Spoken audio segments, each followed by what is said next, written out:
Hello and welcome. This is October. It is Victober. It is cozy. It is raining. There should be candles lit. There isn't. And I just kind of want to talk about the books that I am reading, the books that I have read. I want to do some reviews in here. I also kind of want to do a little bit of a deep dive into a book called I Can't Have Bannock, but the Beaver Can Have a Dam. And this is a classic Canadian picture book that I just discovered and found. It was Thanksgiving last week and I wanted to read some Indigenous books. And this is a book that I came across and it was really delightful. And then I learned a little bit about the writer and I found that really interesting. And like research is just one of the things that makes me really happy. And I don't always know how to include it in my videos because, you know, I just kind of want to give a research project on everything because English class and history classes were my favorite classes in school and I just always really enjoy that. So I am going to do some reading and updates for Victober for some of the other books that I'm reading and I'm going to take you through my week. I have a very busy week. I like a little more of a laid back life. I have chronic health, so like, you know, resting and having rest days are really important, but this week is going to be a little bit crazy, but I'm going to hopefully make some baking with the bannock. I'm personally not very good at baking. I'm very good at cooking, but baking, I'm not very good at following the exact recipe, which means that things don't often rise. I made banana bread last week and it was mushy. It was good mushy that I then turned into some wonderful stuffing that was good. I'll show like video things. I am hoping to make some bannock this week and to try it, and it can be a very versatile food, so I'm really excited for that. I'm going to do a little bit of history lesson. I'm going to talk about the first 6 books that I've read in October, and I'm also in the midst of several. I'm in the midst of The Edible Woman by Margaret Atwood. I am at chapter 4. I'm a very slow physical reader. I have dyslexia, but I'm so loving this. I'm really annotating it, and I have no idea what's happening. Like, I just am writing my thoughts. I'm writing all of these things. I'm a big annotator and I really enjoy like looking up the themes. It's called The Edible Woman. So like, what are we talking about? Hunger. What are we talking about? All of these. There's some interesting thoughts about like womanhood and about growing older, and it's from 1969. I think that sometimes we imagine people in the past as more simplistic than they really are. And like a book like this really just shows the complexities and the universality. And it fits very much into the kind of like unhinged woman type, and I'm so excited to see where it goes. Margaret Atwood is a classic Canadian author. She's very well known for The Handmaid's Tale, which is right here. And yeah, this is a book that came out 16 years earlier. It's one of her first books. It was her debut book and the book that really launched her career. She was well known as a poet earlier. These things are falling for me. So that is the first book that I'm going to be working on. I probably won't finish it this week because I'm taking it as slowly. The other book that I'm definitely going to finish this week is North and South by Elizabeth Gaskell. This is my second Gaskell book. I've read Cranford twice before, and I'm not disliking this book, but I'm not loving it the same way as I thought I would, and I think this Cranford is so funny for me. I thought this book would be funnier, and it is funny. It's just not as funny as I would like it to be, and I think that because it's compared to Pride and Prejudice and to like it's kind of a version of like Pride and Prejudice for socialists in the 1850s, I was like, I'm gonna love this.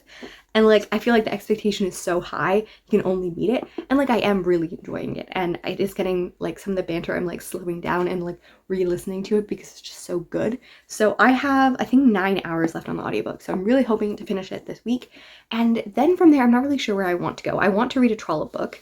I have The Way We Live Now, which has been on my shelf since 2017 and is also the group book, but I really kind of want to read Can You Forgive Her, which is the first book in the Palliser novels, because I've read all the Barsetshire books now and I'm really in that world and it's kind of related, and I have those books out from the library, but I'm also like but like yeah, so I feel bad because I really want to be reading both of them and I haven't read either of them, and now we're on like day 15th of October and I haven't read either. So yeah, I think I just really need to jump into The Way We Live Now and just commit to that, but I haven't yet. Because I don't have enough options here, I am going to be jumping in between a few other things. Plastic Classics, which is one of my favorite group reads, buddy reads, book clubs on the internet. It is run by 3 wonderful women, Julia, Taylor, and Kara, and they get together and talk about books that are classics, and it's so lovely and wonderful to listen to them. And they're reading 2 Victorian books for October, so it's perfect. And these are 2 books by George MacDonald, which is lovely. I've been meaning to read him probably for close to 10 years, and he really inspired C.S. Lewis and J.R.R. Tolkien. Actually, talking about Tolkien, I have been reading The Fellowship of the Ring since June. I read in the spring The Hobbit, and it is very slow because I'm reading it with my nephew. He is 7 years old, and him and my sister and him, who's his mom, we get on the phone every night and we read a chapter or half a chapter depending on the book. And we're in the second part currently. And yeah, my sister is convinced I am going to love this book, and I did really enjoy The Hobbit. So I love fantasy. I've just been kind of intimidated by it. I am the youngest in my family by quite a bit. My next brother is 5 years older than me, my sister is 7, and my other brother is 9 years older than me. So they gave me very, very strong orders about how I shall not watch the movies until I've read the book. And as a dyslexic child, I tried to read the books but just failed. So I have kept myself a secret from most things Lord of the Rings as much as I could growing up, and I still have remained that way, which I think that sometimes it becomes harder because it was made with so much pressure. So my sister gave me these books for my 18th birthday. I just turned 26. She was like, well, I need to do something, and I will use a cute child to convince you to read them. So that is happening. I should hopefully be done by the end of the year, and that will be fun. But back to MacDonald, I'll talk about the two short stories that I'm going to be reading, and that is The Night Girl and The Day Boy. And I don't really know what this is about. I'm not going to give the plot summary, but the other book is The Light Princess, and these are fairy tales. He's a little bit of a feminist in Victorian era, and yeah, I'm really, really excited to read these and to see the inspiration of, you know, these classics that I love so much and how they really enjoyed him as a writer. Those are the books that I'm definitely going to be reading during this week, but I also think I might jump in with a few short books. The first one that's probably going to sneak in there is Carmilla, and this is one of the first vampire books. It is by an Irish author whose last name I actually don't know how to pronounce. His first name is Sheridan, and he beat Dracula by 26 years. I actually really like Dracula, and I think that Mina Harker is amazing, which is not always an agreed upon belief in this community, but I love her, and I'm really excited to read this book and to talk about it. It's very short. And then in the right era but the wrong country, I have The Fall of Usher House, as well as some of the other Edgar Allan Poe. I have actually read a fair bit of Edgar Allan Poe, despite the fact that it doesn't appear on any of my things. I have a massive collection that's in the other room, and I really, really like his work. I really like his poetry, but because I've never read like full collections, I just have never marked it on Goodreads or my wrap-ups, but I really should because I've read a fair bit of his work. But this is a new Netflix series. It is by the same people who did The Haunting of Hill House and The Haunting of Bly Manor, two books that I really love and one show that I really love. I really love Bly Manor. I really love The Haunting of Hill House and Turn of the Shrew as books. I don't like the Hill House adaptation very much, but I'm really excited for Fall of Usher. I really like Edgar Allan Poe, and I'm really excited to see how it is, but I do kind of really want to read the books, and by looking at the Wikipedia I can kind of see the different characters and line those up and read the stories first, so I'm really excited to do that. Another thing that I might include in here is that I've been doing fun quizzes on my community tabs. I love research, as I said. I have so much trivia just in my head, and I have been enjoying doing that. My favorite thing has been when I did the insults to Charles Dickens and I created other insults, and that was so fun. So I might do something like that a little bit, and I think I have like 4 or 5 more scheduled, but I'm going to do some more research and I might include some of those fun facts here. So yeah, I'm really excited, and thank you for following along on this journey of reading and writing and all of the things, and I will see you soon. I'm going to see Taylor Swift.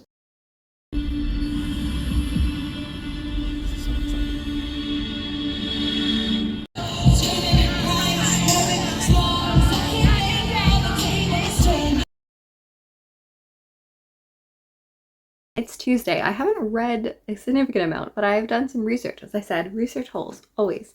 So I was watching Jen Campbell's video, and I love hers. I end up like watching it and then stopping because I always end up like on different rabbit holes, and then I come back. So I started it Sunday and it's Tuesday, and I just finished it because I went on so many different fun things. But the first one was she was talking about ordinary wonder tales, and I was like, this sounds so cool. She was talking about disability and the ways in which it interacts with pregnancy, and I got really interested and I looked up the author, and then she mentioned provinces, and I was like, I bet she's Canadian. So I went to the Wikipedia page, and she's the daughter of Jane Urquhart. Her name is Emily Urquhart, so I should have made that connection, but I just didn't. And like, that's really cool because I know nothing about Jane Urquhart. She's a fairly well-known Canadian author, as much as you can be well-known. When you read about Jane Urquhart, she talks about how she feels like there wasn't really a culture of Canadianism as she was growing up. She was born in 1949 in Northern Ontario, and she's like, I saw the nature, I saw, you know, the Gothic houses and the old things, and I learned about some of it, but I didn't actually learn about Canada. I didn't read Canadian history, I didn't learn about Canadian literature. So she talked about how she learned mostly from just gossip and from people talking about stories, but she never learned about it in classrooms. And even though I was born 45 years after her, I never actually learned about Canadian literature. I learned about Canadian history. You know, I love taking the classes and learning about Canadian history, but I didn't actually learn about literature. I remember when I did grade 11 and grade 12 where I had to choose Canadian literature and compare and contrast. I just didn't know anyone to choose, and I chose two books that like I didn't learn anything about. They were contemporary books that were not very well written, and like I didn't know about the authors that I could have chosen from because I didn't really know the canon of Canadian authors very well. I wish I had known more about like Margaret Atwood or more about Jane Urquhart or so many of the other authors that were publishing. Now I'm starting to dip my toe into Canadian literature, but I think that it's so hard because generally like I know the name Jane Urquhart, but I don't actually know what her books are about. So I did a little bit of research. It was fun to look up her because she ended up being in the similar area as me, which was fun. She went to the University of Guelph, she married early, and she was widowed by a car crash at only age 24. So a lot of her early work especially looks at tragedy, it looks at widowhood and young widowhood, which I found was so fascinating. Her first book sounds really interesting. It's called Whirlpool, and it follows a young widow who was married to the undertaker, and now a lot of things are happening at Niagara Falls, like people are doing stunts, they're trying to like go over the top and stuff like that, and it's from her point of view, and I'm like, oh, that sounds so cool. And yeah, I love books where I'm like, oh, I know that. I know that the world is a big place, so most of us don't ever read books that are that close to home. But I found that like it's sometimes weird for me as a Canadian who mostly gets fed American and British books, but especially American books, where we're told that things are so similar, but there's this divide of just things that are so culturally different and like understanding it. And when I read Canadian books and even books that are set like in BC or Alberta or the Maritimes that are far from me, but like have that kind of core of Canadianism in it, it makes me happy to feel like I'm like, yes, I know this, like I'm aware of this is how our world works, this is how our culture feels, and it feels so refreshing to me. And yeah, so I went through and researched a little bit about Jane, and it was fun because her second husband was a very significant Canadian painter and artist, and one of Emily's books looks at her father and like their relationship and creativity through the generations, which sounds so cool. And yeah, he was based in London, Ontario, which is only like again about 45 minutes an hour away, which is so cool. And like Emily teaches at the University of Waterloo, which is just down the road from me. Like I live in Waterloo. Most of my friends graduated from the University of Waterloo. Like it's crazy to me that she's a current prof and like I never heard her name or like knew the connection. Like I mostly just knew that her mom's books show up in thrift shops. And like yeah, I'm definitely excited because I see Jane Urquhart's books all the time and I want to collect them and read them. And I just like when reading about her and like looking at the things, I just found like several other Canadian authors where I'm like, I've never heard their name or like I never knew these people were connected. And it's really fascinating to see the ways in which people are championing and encouraging and like talking about Canada. And like as someone who is a very booky person who lives in Canada just doesn't know who these people are. And yeah, I don't know how we change that, how we adapt that. And I know that there's wonderful people that really champion Canadian literature. I think of Jolene from Book Adventure Girl. Like she does such a good job, so much better job than I think I will ever do. But like it fascinates me. And then also talking about Canadian literature, I picked up this beautiful thing, and this is Imagining Anne, and this is Lucy Maud Montgomery's scrapbooks from 1893 until 1910. So this started when she was 18 years old. It follows like part of her time in college. It has like, you know, if you've read Anne of Green Gables, you know, like looking at the lists of like where the class placements and stuff were huge, and these like have hers on it. It also has some like dance cards and like invitations. It has like magazines, but it's part biography, but it's also like her own thoughts and words. It talks a little bit about like, you know, her suitors and stuff because she was very popular, but she ended up marrying a man who didn't love her, and like that was a very traumatic experience for her that ended up leaving her to Ontario. She also lived in Guelph for a period of time. And like, yeah, it's fascinating to see the ways in which these kind of origin and how Anne got imagined through this, and also just kind of getting a biography of who she is, because yeah, Lucy Maud Montgomery is a person that matters a lot to me. Anne of Green Gables was my first classic and one of the first books that I read, and it's just really encouraging for me as a Canadian to see that. And I learned so much about myself and myself as a Canadian, all of these things through that. And it was really fascinating because Adrienne Clarkson writes the introduction for this. She talks about how she was 9 years old, she had just come to Canada, and a neighbor gave her a copy of Anne of Green Gables, and like that's how she learned about Canada. She talks about how she became obsessed with like Rilla of Ingleside and how it talked about the First World War. It's crazy because that's the same thing that happened to me. I read Rilla of Ingleside, became obsessed with the First World War, and like started learning and like all of these things. And it is just so interesting to see the parallels.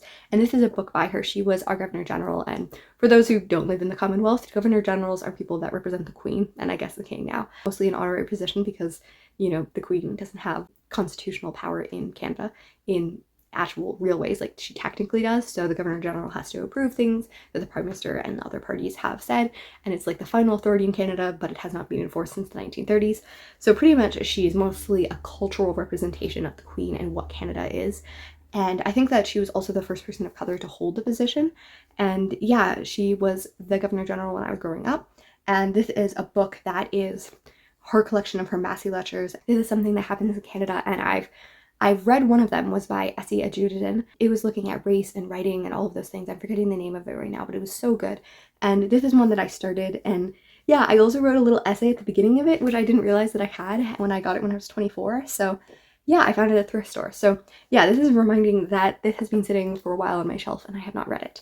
So yes, those are my very Canadian talk. Remember when I said I wasn't sure if I was in love with all that was happening? I have lied. I have lied sincerely because things have just started, and the thoughts, the processes, as the two characters think about them and do wonderful, kind things for each other, I am falling very much in love with these characters and this book.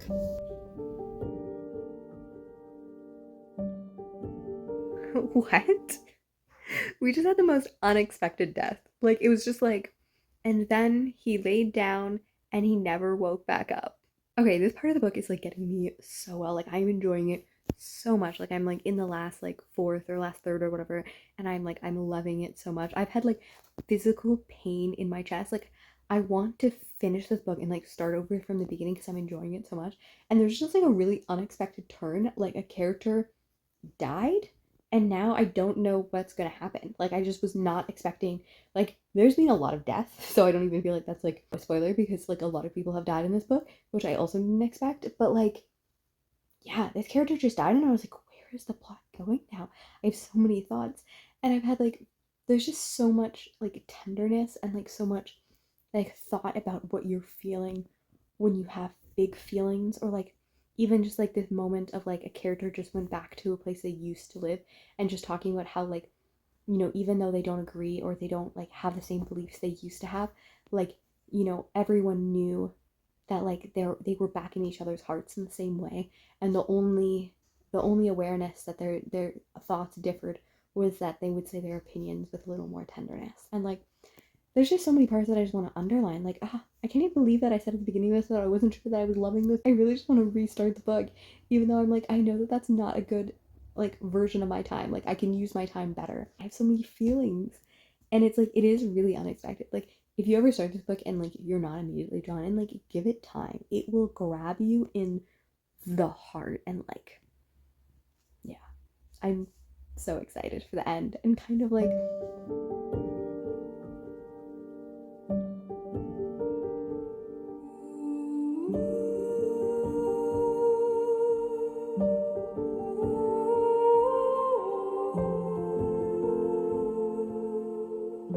We are on an adventure. I have 13 books in a bag over there that I'm going to go and unhaul. I don't unhaul very often, and I made some hard choices, but I know that I'm probably not going to read them or read them in any time of future. But the part that is a true adventure is the fact that we are going to pick out 2 books, and it is fun. We have to find them in large print, and we have to find a history and a fiction book published by a man.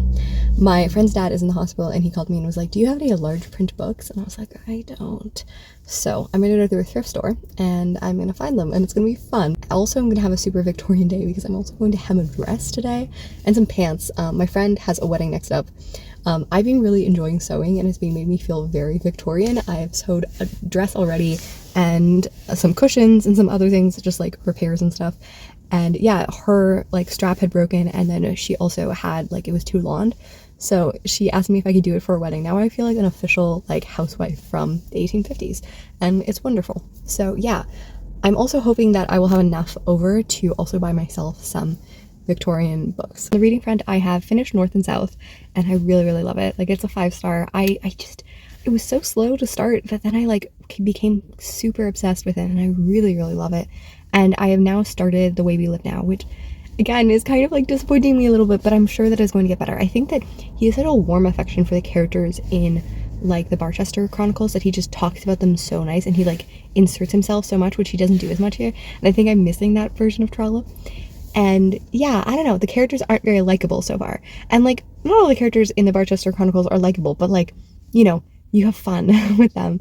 So yeah, I'm adjusting to the life of like Lady Cardberry and Felix and like Fanny, or is that just the sister in North and South? The funny thing about reading Victorian literature and like Regency fiction and stuff like that, like the name Frances and Fanny used to like drive me insane. Now I'm like, it's a great name, which I thought would never happen. Also from the pumpkin patch, I made squash, and that was so fun. I made squash soup, made some last night, and I need to put some more coconut cream in it and like do it. And I love making squash soup so much. I have a blue pumpkin too, like it's called a gray ghost, and I'm obsessed. So I will make that into squash soup soon too. But I don't even know, like I want it to sit for a little bit. And now I kind of want to just have so much squash. It's so fun. Okay, I'm a little nervous. I fixed the top, but I'm a little nervous that I'm going to do this wrong. I'm watching Loki, which I'm not loving, to be honest. I watched the first season, didn't love it, and it's the 3rd episode now, and I'm trying to get into it. If I don't love it, I might just DNF it and listen to The Way We Live Now. But I'm very nervous about being able to cut this properly so I don't ruin my friend's dress.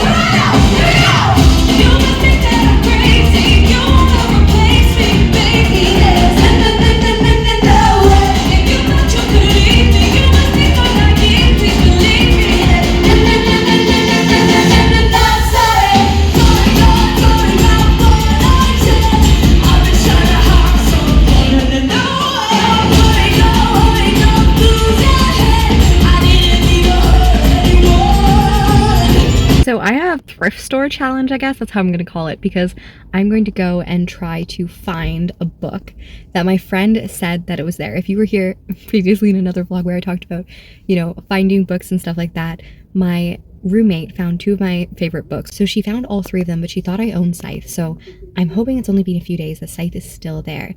I think I'm going to go for a walk in the graveyard around here because I love it.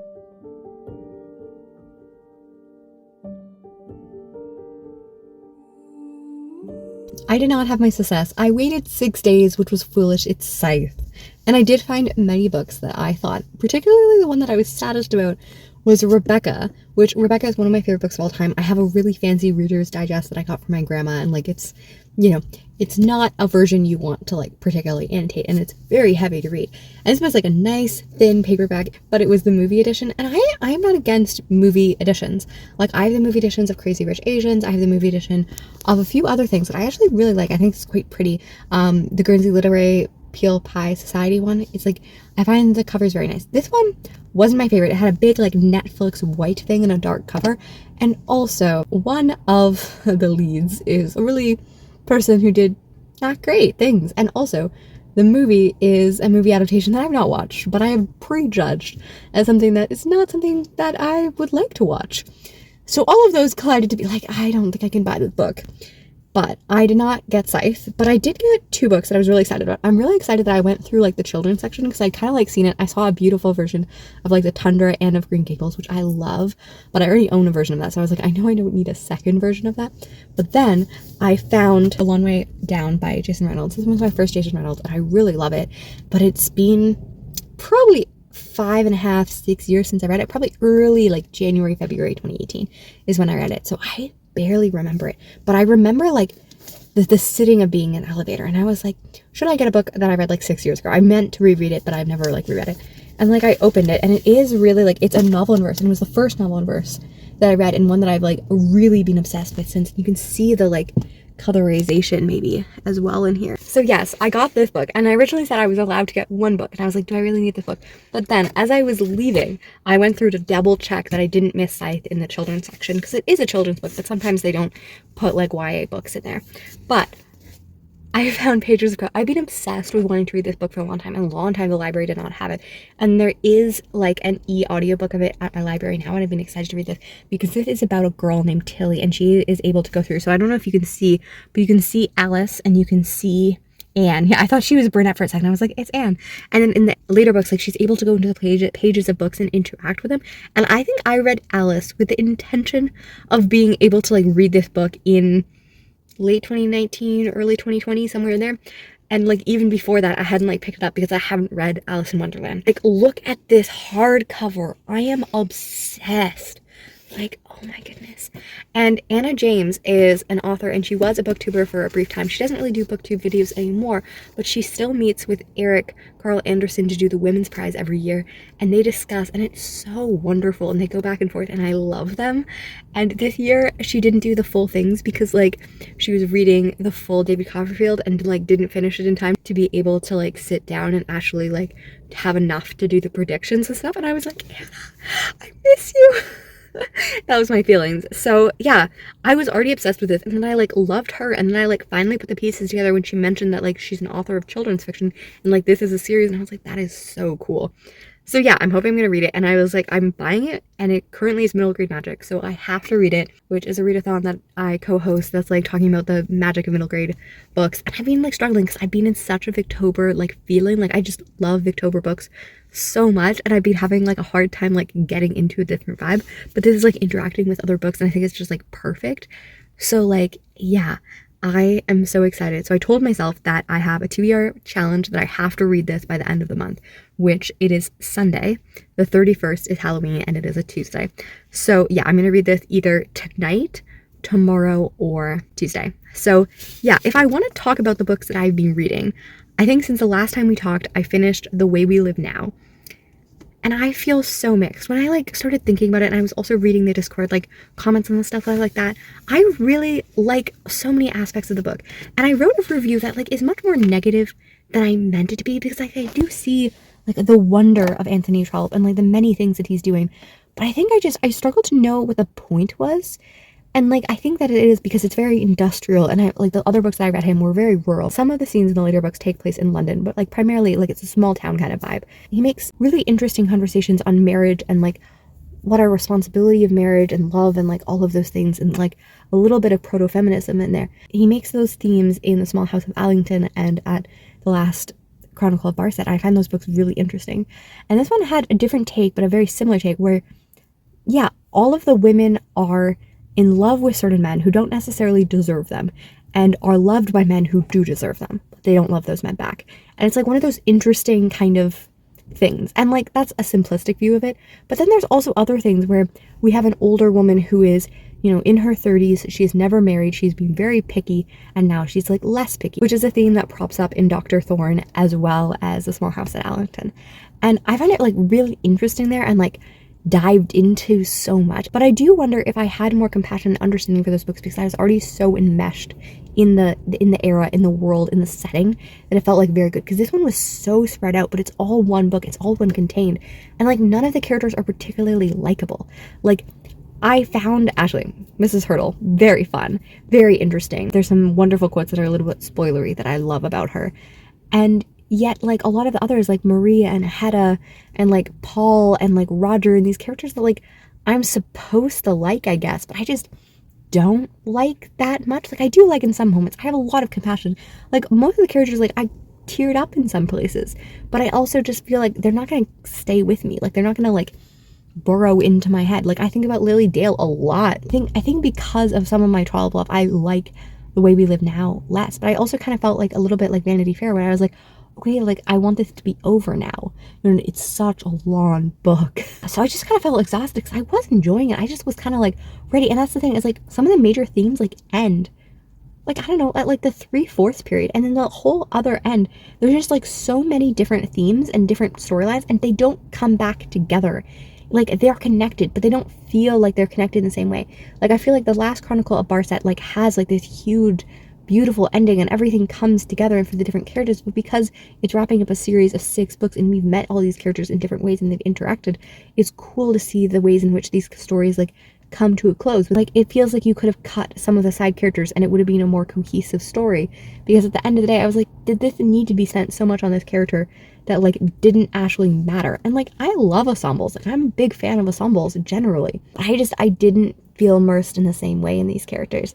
So I think that like it didn't, you know, I wanted a little bit more of Lady Carberry. I wanted her literary life and like things like that, and a little bit more of her story. Like I found her interaction with one of the characters so cool, and I would have loved like several hundred pages about that, rather than like once in a while just kind of checking in with that and like kind of almost summarizing their experiences. I didn't dislike it. I gave it 3 stars, but I also feel like all I have to say is negative, because like the negative is more apparent to me, because we all know that Trollope's a wonderful writer, that he's funny, he's like, he has great social commentary, you know, all of those things. Like I really enjoyed many aspects of that, but then like it didn't hit the height that I wanted to. I think that if it was by an author that I didn't love as much, I would feel just like, yeah, that was a good experience. And then from there, I just really wanted like a short thing to just kind of like, you know, get into the mood and like to feel like I could just like finish something, because I'd be like reading a week of like going through this. So I read The Canterville Ghost and it was extraordinary. I loved it. I knew that like it was kind of funny because like Oscar Wilde writes funny things, but I didn't know it was so like outright funny. Like I knew the premise was this American family moving into a haunted like house in England and like not believing it was haunted. That also appears in The Afterword by Edith Wharton. I believe it's Afterword. It's after something. And that one is a little bit scary. Like it's funny, but it's also scary. This one, not scary. Very funny, because the ghost is immediately like upset at the fact that like he can't haunt people properly, and he's just like, these Americans, and then he's like dwelling on all of the people that like he like made insane or like didn't speak, and like that person killed themselves and this person ended their marriage and this person was never seen again, and he's like dwelling on all of his things, and he's kind of like, you know, like a middle-aged man or something like that who has come along and someone has done it better, and he's like, but why don't I matter anymore? Why am I not good at this? I thought I was good. I've been doing this for 400 years and now I suck. And it's like just quite funny. So that was a take that I was just not expecting. Like I was expecting it to be like, I thought it was going to be more funny about the interactions and not just the ghost being mopey, which was hilarious. So that was expert. And then I read The Witchlings, which was a middle grade magic book, which I won't talk about here because I'll talk about that in a different video. And then I also read The Old Nurse's Story by Elizabeth Gaskell. I'm not going to count this because I think I don't like putting like little short stories. Like I also read a bunch of Edgar Allan Poe this week, and I think I'm going to do a video about all the Edgar Allan Poe books that I read, because I've never counted them on Goodreads and stuff because they're all short stories. I haven't read a full book's worth of them because like I've read like probably like 6 or 7 of the short stories and a bunch of the poems, but like those aren't, I haven't hit all of them, so I can't mark them, but I don't want to mark them each story. But yes, we read The Black Cat, The Mask of the Red Death. We reread The Raven and Annabel Lee and Lenore. We started The Golden Bug. That's the wrong word, I think. I was sewing a dress and my roommate was reading it loud to me, and that one I'm not as familiar with. And then we started Usher House, which is the Mike Flanagan horror series. I only watch it with her because I'm generally like not a huge horror fan, but I do really enjoy like psychological horror and like looking at the different things. And I love classic horror, and I think that he does a good job of not being like spooky for the reason of being spooky, but just like diving into some characters. And I really love Bly Manor. I'm not as big a fan of Hill House because I think I love the original so much. I also love Turn and Screw, but I think that it was adapted in a really interesting way. And then yeah, so I'm enjoying Usher so far. And then last but certainly not least, we have A Woman of No Importance, and I read that like a few days ago, and I was just flabbergasted. Like it's the same thing with Lady Windermere's Fan. Like I was just like, I love Oscar Wilde so much, which is funny because like I hate The Picture of Dorian Gray. Like I have never read a book which I was just like, ugh. Well, that's not true. I just like, I could not get into that book. I like tried reading it like 3 separate times, and I went in with so much excitement, and then like I tried it on audio, still same way. Like nothing. I just found him annoying and trite and all of those things. And I've read 5 of his books. Other 5 books I all love, like Lady Windermere's Fan, The Importance of Being Earnest, Canterville's Ghost, and now A Woman of No Importance. I read 5 of his works, 3 plays that I love, and The Canterville's Ghost, which is a short story, and a work of prose that is great. And then Dorian Gray, I guess, is serious, but it's not serious in the same way. I don't know. I just don't like it. Also think like some of the representation of women and stuff like that sucks, which is so funny because like women are like characters of like respect and dignity, and like this book is like talking about like the ways in which like characters, like women, are treated badly by society in the ways that men are not, and like it is so well talked about and so sucky in Dorian Gray. Like I don't understand, which like Kara from the Wilde Book Garden, whose book channel is named after Wilde, also feels the same way. Like she doesn't like Dorian Gray and like loves his plays. So I feel like I'm not alone in this, but I feel like a lot of people just love his like book himself so much, and I hear it and I'm like, I don't understand. So yes, my kind of dream is that I'm going to finish the rest of his plays, or at least like An Ideal Husband and like the others, because I found a collection of his works and that's what I went through and listened to. I've been looking for like Mrs. Warren's Profession, because everyone's been talking about it on BookTube, and it's about a woman who finds out that she's like a new woman and like sophisticated and all of those things, and then she finds out that her mother got her where she was by being a prostitute and now a brothel owner. So I feel like that's going to be really interesting, and it hits my new woman prompt. Okay, I have a confession. This vlog should have been over a long time ago, but I still have not made the bannock, and that was an oath I made in my chief procrastination phase. I read a bunch of Victorian books in November, so let's go over a few of them. I did actually read a bunch of Oscar Wilde that I was meaning to read. I read An Ideal Husband. I liked it. It is very similar. Like Lady Windermere's Fan, The Woman of No Importance, and An Ideal Husband all have very similar themes of like people coming from the past, morality and stuff like that.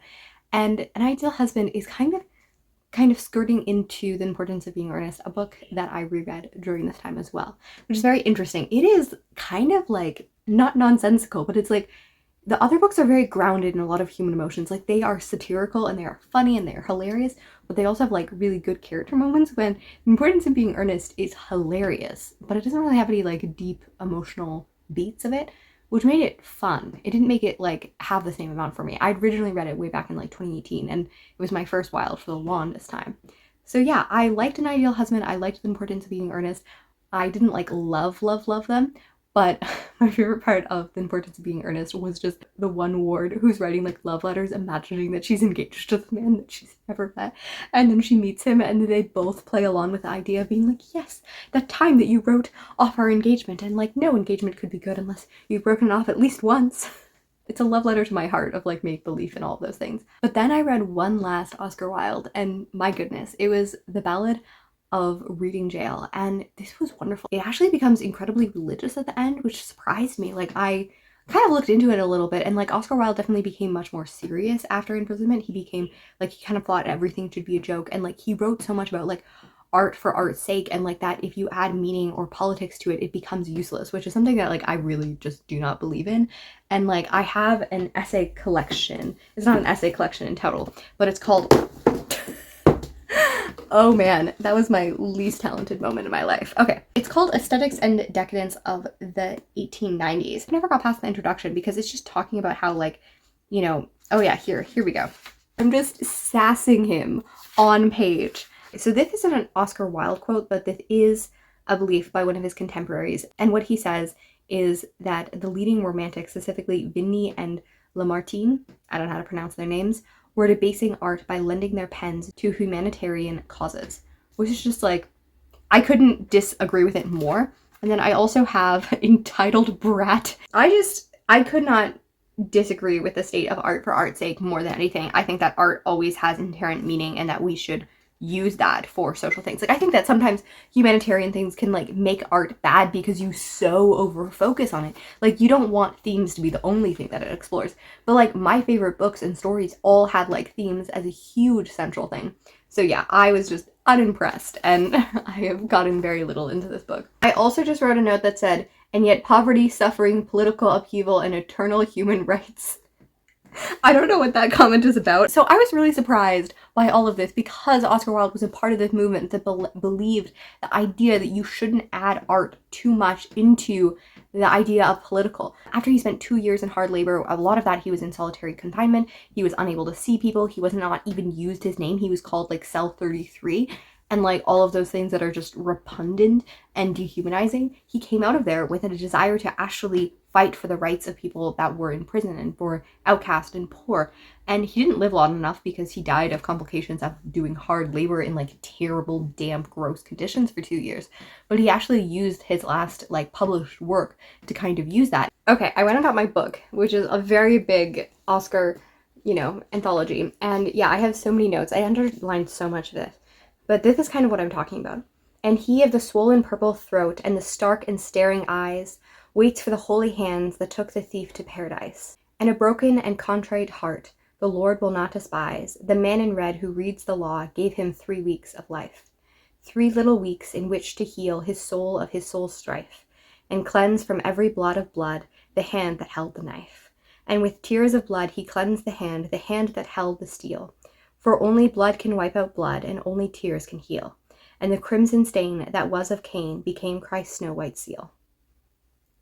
Like, so beautiful and poetic and like deeply religious. And I feel like it would have been such an interesting study to see the way in which Prison kind of changed that view, because I really love his early works. I believe that satire and humor and all of those things always has to be paired with sincerity, with purpose.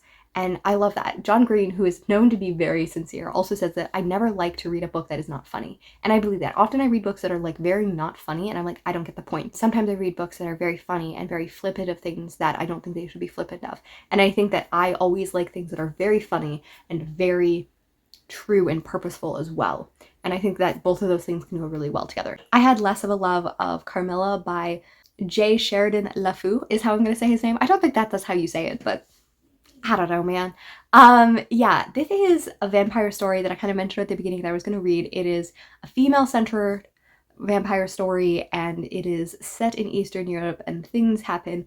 I just don't think that it compelled me very much. Like, it doesn't have any characters in the same way. Like, the characters are very vague, and we never get to actually spend a lot of time with them. It is very short, and we get this, like, flashback to, like, this cool, like, mask and stuff like that, which is interesting. It is also like this idea of like isolation, where we talk a lot about how the narrator might have been more suspicious, but like because she was literally always isolated and never around people, she always felt this like desire to see people, and she's often talking to the idea of to the city, and that you could barely imagine what the isolation was felt like. And that was really interesting to me. It was also strange because I had it narrated by Megan Follows of Anne of Green Gables Claim, which was sometimes very strange to hear her voice. And like, she's older in the production, but just to hear her voice saying vampire things, I was just like, my Anne. That is definitely not a book that I am going to be thinking very fondly about in the future. It was just very middle of the road to like, yeah.